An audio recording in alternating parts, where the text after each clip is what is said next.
दोस्तों, उम्मीद है आप खैरियत से होंगे और आपका बहुत शुक्रिया। लास्ट वीडियो जो मैंने बनाई थी ओपीडी और इमरजेंसी में डिफ़रेंस क्या होता है, उसको माशाल्लाह बहुत ज़्यादा लाइक्स और शेयर मिले, जिसका मैं तमाम लोगों का बहुत ज़्यादा दिल से मशकूर हूँ।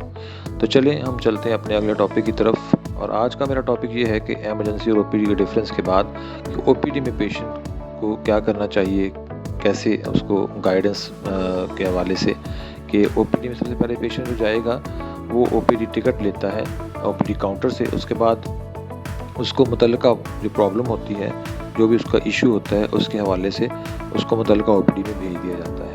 जैसे किसी को अगर नाक कान गले का मसला है तो उसको ईएनटी ओपीडी में भेज दिया जाएगा। अगर किसी को दांत का मसला है उसको डेंटल ओपीडी में। अगर किसी को मेडिसिन का मसला है तो उसको मेडिकल ओपीडी में। और कोई खुदा न खास्ता कोई और इशू है या सर्जरी का इशू है तो उसे सर्जिकल ओपीडी में भेज दिया जाएगा।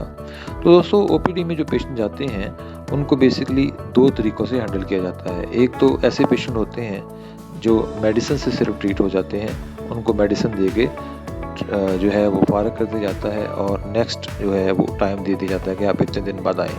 और कुछ पेशेंट ऐसे होते हैं जिनको डायरेक्ट ओपीडी से वार्ड में भेज दिया जाता है। ये वो पेशेंट होते हैं जो कॉम्प्लिकेशंस होती हैं, जिनका ट्रीटमेंट जो है वो ओरल प्रोडक्ट से यानी टैबलेट से या इंजेक्शन कैप्सूल से जो है वो नहीं हो सकता और उनको अंडर ऑब्जर्वेशन रखना ज़रूरी होता है। तो फिर क्या होता है कि वहाँ से पेशेंट जो है वो वार्ड में शिफ्ट कर दिया जाता है। यहाँ पे भी डिफरेंस थोड़ा सा ये होता है कि मेडिकल ओपीडी से जो पेशेंट जाते हैं वो भी वार्ड में चले जाते हैं और सर्जिकल ओपीडी से पेशेंट चले जाते हैं वो भी वार्ड में चले जाते हैं। और जो सर्जिकल पेशेंट होते हैं सर्जिकल वार्ड से ओपीडी में, उनका दोस्तों ये होता है कि जिस वार्ड की ओपीडी होती है वेरी नेक्स्ट डे नहीं, उससे तीसरे दिन उस हॉस्पिटल उसका जो सर्जिकल वार्ड होता है उसका ऑपरेशन डे होता है। तो अगर डॉक्टर ये समझता है कि ये पेशेंट जो है ये इसका इमरजेंसी ऑपरेशन करना पड़ेगा तो उसको उस लिस्ट पे रख दिया जाता है, जिसे हम नेक्स्ट डे को हम प्री ऑप लिस्ट यानी सर्जरी से एक दिन पहले या कोल्ड डे भी हम कह सकते हैं सर्जिकल लैंग्वेज में, जो डॉक्टर्स की लैंग्वेज है।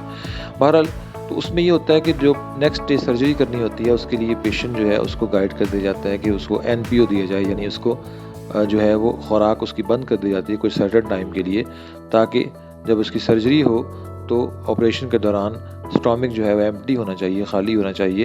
क्योंकि दोस्तों अगर स्टोमिक में कुछ होता है तो ये आपकी इन्फॉर्मेशन के लिए, तो इसीलिए डॉक्टर जो है सर्जरी से पहले या किसी भी बड़े टेस्ट से पहले आपको पेशेंट को मना करते हैं कि वो कुछ ना खाए पिए, क्योंकि अगर स्टोमिक में कोई चीज़ होगी तो वो ड्यूरिंग ऑपरेशन जो है वो लंग्स में भी जा सकती है, जिससे आपके पेशेंट को रेस्पिरेशन का यानी सांस का मसला हो सकता है। तो इस तरह हॉस्पिटल को जो एडमिनिस्ट्रेशन है उसको मैनेज किया जाता है। और इसी तरह सर्जिकल वार्ड्स, मेडिकल वार्ड्स वो अपना काम कर रहे होते हैं। हर स्पेशलिटी का गवर्नमेंट हॉस्पिटल में वार्ड होता है।